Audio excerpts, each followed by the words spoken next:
Hey everyone, let's take a look at Carl Albert's grade point average requirements.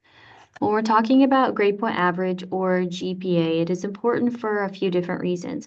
One, you have to have a certain GPA to be able to continue your education at Carl Albert.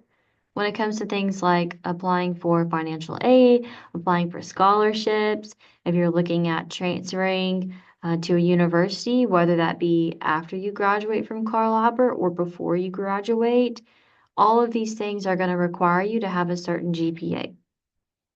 So here at Carl Albert, if you are a freshman, which means 0 to 30 credit hours attempted, your required GPA is 1.7. If you're a sophomore, which is greater than 30 credit hours attempted, your required GPA is a 2.0, which means that in order to graduate with your associate's degree here at Carl Albert, you need to have a minimum of a 2.0 GPA.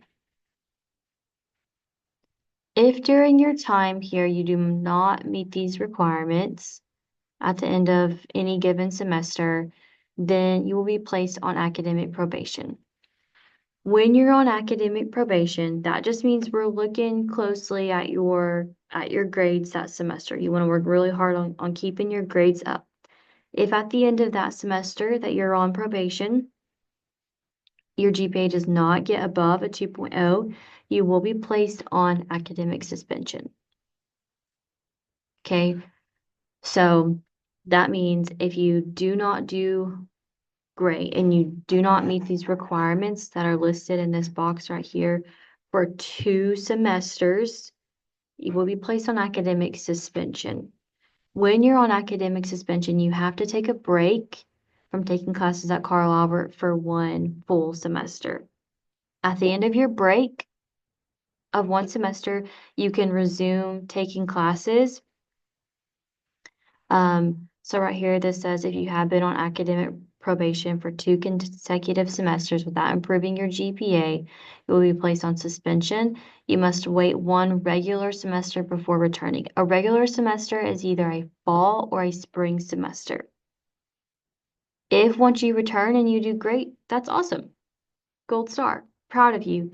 If you return after suspension and you end up going through the same process of not doing well, you're on probation, and then you're suspended again, then you'll be on permanent academic suspension.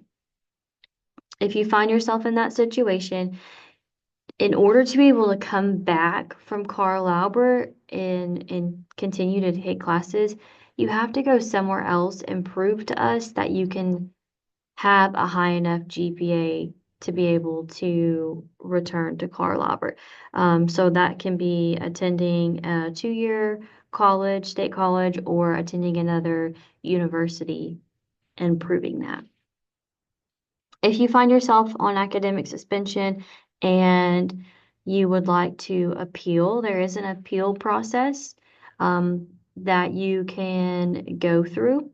There are different documents that you would have to fill out, and it will go before a board, and they will either approve it or deny it. So that is a little bit about our grade point average requirements. When we're looking at calculating your GPA, if at any point in the semester you're wondering what your current GPA is, there's a couple different ways to calculate it. There is this GPA calculator, and then there is a certain formula that it follows. So you can click on this GPA calculator. You would just put in however many credits. So here at Carl Albert, we either have 3 credit hours, 2 credit hour classes, or potentially 4 credit hour classes, which would be like your lab classes that have labs and sciences and stuff. You, whatever your grades are, do it there, and then your GPA pops up here. Now, whenever you are looking at the details of how GPA is calculated, let me make this larger for us. It follows a certain formula. So the formula for calculating your academic GPA is your total grade points divided by your total hours completed. So these right here are the points. If you have an A, that's going to equal 4 points, B, 3 points, C, 2 points, D, 1 point, F, 0 points. If you have a W on your transcript, so if you withdraw or if you drop from a class, that is not calculated into your GPA. So the reason why, if you go to your advisor and you're failing a class, or you're talking to an instructor and you're failing your class, we know that you're not going to be able to pass the class. We encourage you to drop or withdraw classes because W's are not, they don't affect your GPA. So that's why we encourage that. So let's take a look at this example. So say you've got an A in an orientation class, a B in comp, C in computers, you fail algebra, and then you withdraw from a class.